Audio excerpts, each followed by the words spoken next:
S'il veut la richesse, il veut aussi que ses frères soient riches comme lui. Il ne veut pas se considérer comme au-dessus de tout le monde. Mais la jalousie, c'est le contraire de ça. Donc, la jalousie, c'est un caractère qui a fait en sorte que notre père Adam a été jalousé par le Satan jusqu'à ce que Allah a fait sortir de lui et de notre mère Hawa du paradis à cause de quoi? À cause de la jalousie des Satan. Donc, c'est un caractère méprisable, un caractère que les musulmans ne doivent pas adopter. On doit s'éloigner de la jalousie. Parce que s'il y a la jalousie, il n'y aura pas d'amour. Donc, le jaloux, lui, il veut être seul dans la miséricorde d'Allah. Il ne veut pas que quelqu'un l'associe et il ne veut pas que quelqu'un le dépasse.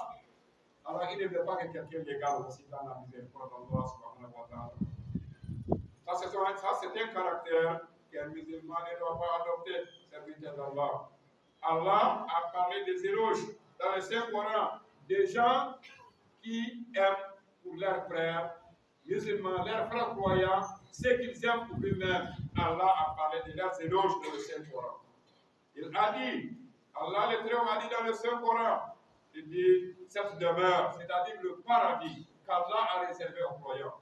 Il a dit cette demeure-là, nous la réservons à ceux qui ne cherchent pas ni à s'élever sur la terre, ni à y semer la corruption. Cependant, l'heureuse fin appartient aux pieux. Si nous regardons la signification de ces versets, Allah a dit qu'il a réservé le paradis là. Il l'a réservé pour les gens qui ne cherchent pas à être au-dessus de tout le monde. Les gens qui ne cherchent pas à être au-dessus de tout le monde et les gens qui ne font pas le gaspillage, la corruption sur la terre. Le paradis a été réservé pour eux. Et Allah nous dit dans la fin du verset que quoi? Que l'heureuse fin, la fin heureuse, ça appartient à qui? Ça appartient aux pieux. Ça appartient à ceux qui craignent Allah, subhanahu wa ta'ala, qu'Allah fasse de nous parmi les pieux. Serviteur d'Allah, Ikrama, un grand connaisseur du Saint-Coran, a dit, et aussi d'autres connaisseurs même du Saint-Coran ont dit, pour la signification de ces versets, lorsque Allah a dit, c'est des gens qui ne cherchent pas à s'élever au-dessus des gens, il a dit, cela signifie quoi? Ce ne sont pas des gens qui sont orgueilleux. Et ce ne sont pas des gens qui cherchent l'honneur ou le rang, le haut rang. Ils ne cherchent pas l'honneur ni le haut rang auprès de quoi? Auprès de l'autorité.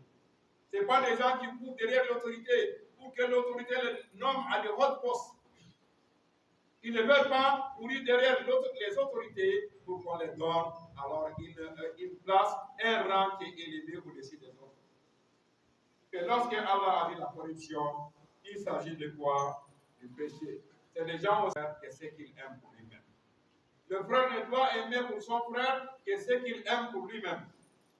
Notre messager, notre bien-aimé le prophète Muhammad, sallallahu alayhi wa sallam, a dit, soyez des serviteurs d'Allah, des frères.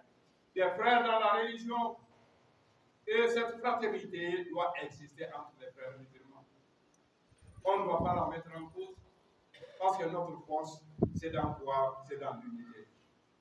D'après Anas, qu'Allah soit satisfait de lui, il dit le messager de Dieu, le prophète d'Allah subhanahu wa ta'ala a dit, aucun d'entre vous ne sera un véritable musulman, aucun d'entre vous ne sera un véritable croyant que lorsqu'il aime pour son frère ce qu'il aime pour lui-même. Aucun d'entre vous n'atteindra jamais le degré de croyant authentique que lorsqu'il aime pour son frère musulman, son frère croyant, ce qu'il aime pour lui-même. Ce hadith a été rapporté par Bukhari et Muslim. Dans une autre version des Muslims, le prophète sallallahu alayhi wa sallam a dit, aucun d'entre vous ne sera un véritable croyant que lorsqu'il aime pour son voisin ce qu'il aime pour lui-même. Dans une autre version rapportée par Ahmad, le prophète Muhammad sallallahu alayhi wa sallam a dit, aucun d'entre vous n'atteindra pas le vrai degré de la croyance que lorsqu'il aime le bien qu'il aime pour soi-même, qu'il aime pour les autres aussi, pour les autres musulmans. Dans le Sahih Muslim, ce hadith est rapporté par Abdullah ibn Amr ibn Asi, qu'Allah soit satisfait de lui et de son père, parce qu'ils sont tous des Sahaba. Il a dit, le prophète d'Allah, sur les bénédictions et salut, a dit, celui qui veut le jour dernier, qu'on l'éloigne du feu de l'enfer et qu'on l'introduise dans le paradis, que sa mort, qu'est la mort du trou, qu'est la mort du trou, alors qu'il est croyant, il croit en Dieu, il croit au jour dernier, et il vient vers les gens de la manière qu'il veut que les gens viennent vers lui. Il vient vers les gens de la manière qu'il veut que les gens viennent vers lui. C'est un hadith que nous venons de citer. Et ce qui est dans leur signification nous guide vers quoi? Que le croyant est satisfait de ce qui peut satisfaire son frère. Et il est triste de ce qui peut attrister son frère.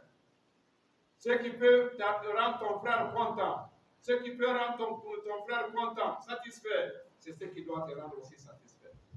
Toute chose qui doit attrister ton frère, qui doit le attrister, cela doit t'attrister. Pourquoi? Parce que vous êtes des frères en islam.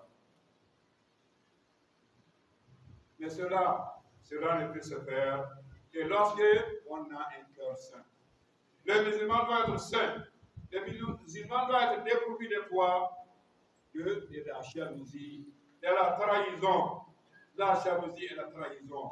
Ces caractères méprisables, ce sont eux qui font en sorte que le musulman ne veut pas du bien pour son frère musulman. Parce que la jalousie, c'est la jalousie qui...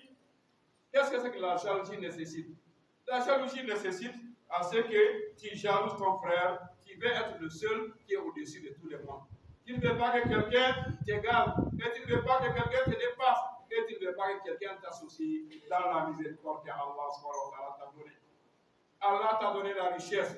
Toi, tu veux être le seul riche de la ville, le seul riche du pays, le seul riche de la communauté. Tu ne veux pas que quelqu'un d'autre soit riche. Tu veux seulement, quand on parle de ton nom, on dit oui, lui le plus riche là, c'est ce que tu veux. Alors que le véritable croyant, s'il veut la richesse, il veut aussi que ses frères soient riches comme lui. Il ne veut pas se considérer comme au-dessus de tout le monde. Mais la jalousie, c'est le contraire de ça.